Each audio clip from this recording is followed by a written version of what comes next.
The evening was cool, a crisp breeze carrying the fallen leaves as I pulled up to the address on my DoorDash app. It was one of those large old houses on the outskirts of town, the kind that always looked a little out of place in a modern neighborhood.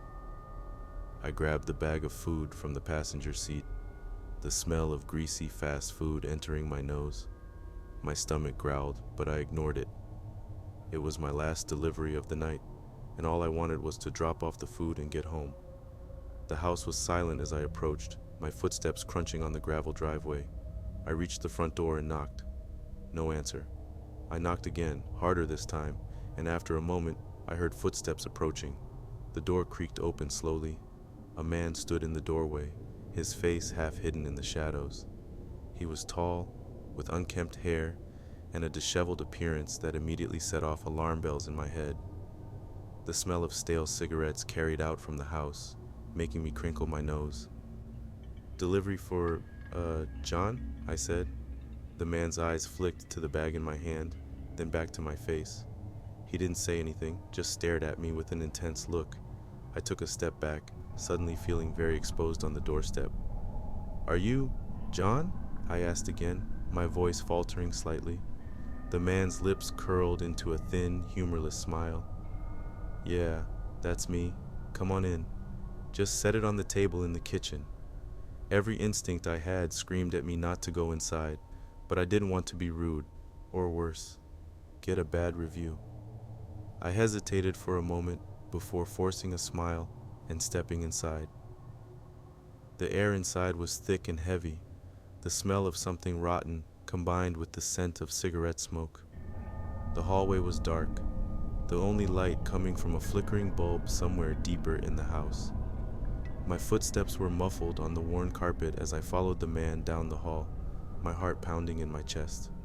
The walls were lined with old, faded wallpaper, peeling at the edges, and I could see dark stains in the corners, like something had seeped into the fabric of the house. The man led me into the kitchen, a small, cramped space with outdated appliances. The smell was stronger here. It was nauseating. I glanced around, looking for a place to set the bag down, and that's when I saw it. A figure slumped in the corner, half hidden behind the kitchen table. At first I thought it was a pile of old clothes, but then I saw the arm, pale and unmoving, and the dark pool of blood spreading across the floor. My breath caught in my throat and I froze, the bag of food slipping from my fingers and hitting the floor. The man was watching me, his eyes cold and calculating. "I think you've seen too much," he said quietly, taking a step toward me. I turned and bolted for the door, my heart pounding in my ears as I raced down the hallway. Behind me, I heard the man shout, his footsteps pounding after me. The smell of blood and decay clung to my nose, making me gag as I ran. I burst out the front door. My car was parked at the end of the driveway, the driver's side door still open. I could hear the man behind me, getting closer, but I didn't look back. My hands shook, but it didn't stop me from jamming them into the ignition and turning them. I slammed the door shut, throwing the car into reverse and peeling out of the driveway. I could see the man in my rearview mirror running after the car, his face twisted in rage. The tires screeched as I floored the gas. I didn't stop driving, my hands gripping the wheel so tightly that my knuckles turned white. All I could think about was the figure in the kitchen, the lifeless eyes staring up at the ceiling. I needed to get to the police.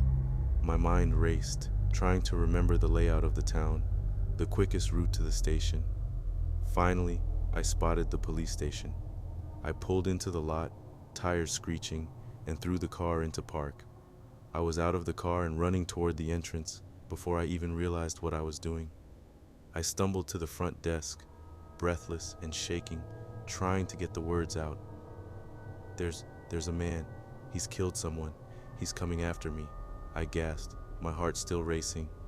The officer behind the desk stood up, his face turning serious as he motioned for the other officers.